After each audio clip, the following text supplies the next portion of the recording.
Mesdames et messieurs, nous sommes le mercredi... Le mercredi combien ? 23 septembre. On est au Théâtre du Marais. C'est l'heure des news.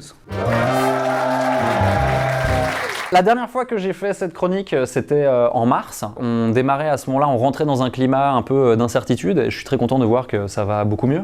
Déjà, je suis très content de pouvoir rejouer, ça fait plaisir, je vous avoue, parce que moi, pendant le confinement, quand les gens applaudissaient le personnel soignant, à 20h, j'étais tout seul dans ma chambre, je faisais des saluts. Ça me manquait un petit peu quand même. C'est vrai que le monde va pas méga bien en ce moment, en dehors de tous les trucs dont on entend parler. Moi, j'ai essayé de trouver des infos un peu plus niche, tu vois, pour trouver des trucs un peu cool.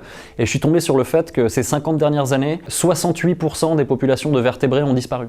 Pas très fun, hein, on est d'accord? Alors après, les vertébrés, ça correspond à moins de 5% de tous les animaux sur la Terre.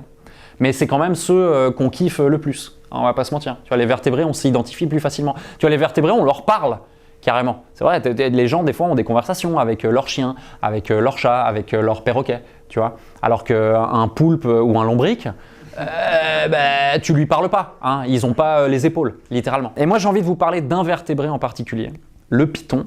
Le python c'est un vertébré, d'ailleurs c'est quasiment que des vertèbres. Très très rare de voir un python se cogner le petit orteil dans un meuble, je vais pas te mentir. Et en fait il y a un python dans un zoo aux États-Unis là récemment qui a pondu des œufs à l'âge de 62 ans. À 20 ans de plus que l'espérance de vie moyenne de son espèce, ce python a pondu des œufs. C'est comme si Michel Drucker pondait des œufs, quoi. Mais en plus de ça, ce python, il n'a pas juste pondu des œufs. Alors je dis le python, mais en fait c'est une pythonne.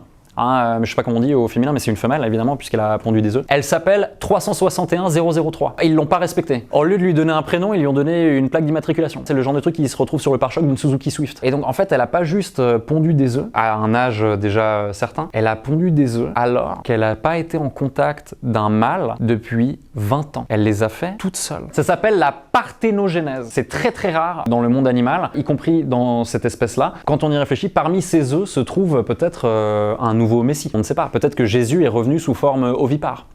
Hein, c'est possible. Peut-être que maintenant c'est au nom du Père, du Fils et du Saint-Esprit. Hein, on ne sait pas. Moi, tout ce qui parle de Jésus, ça me touche quand même pas mal parce qu'en fait, à une époque, j'avais les cheveux longs. Donc je ressemblais un peu à Jésus. Mais à Jésus qui cherche du travail. Hein, c'est ça. Non mais la parthénogenèse, moi je trouve ça intéressant et puis surtout je me demande est-ce que ça va finir par arriver chez l'homme? Parce que c'est vrai qu'on a tendance à beaucoup s'inspirer des animaux, les êtres humains. Tu vois, déjà à l'époque des Romains, la formation de la tortue, dans nos chambres à coucher, le doggy style, ou le tir de l'aigle dans Olive et Tom. Tu vois, il y a vraiment beaucoup d'exemples. Et je me dis si ça finit par arriver chez les humains, putain, bah déjà d'une part, fini le débat sur la PMA, et puis surtout, bah je crois que les mâles, on s'y servirait plus à grand chose à part peut-être faire des blagues au Théâtre du Marais tous les mercredis, jeudis. Merci d'avoir été là les gens, je vous dis à bientôt. Salut. Ça s'appelle la parthénogenèse. Ça vient de Génésis, naissance en grec, et parthénos, vierge. Et il paraît que Joseph de Nazareth, il y a 2000 ans, voulait appeler ça la mythogénèse.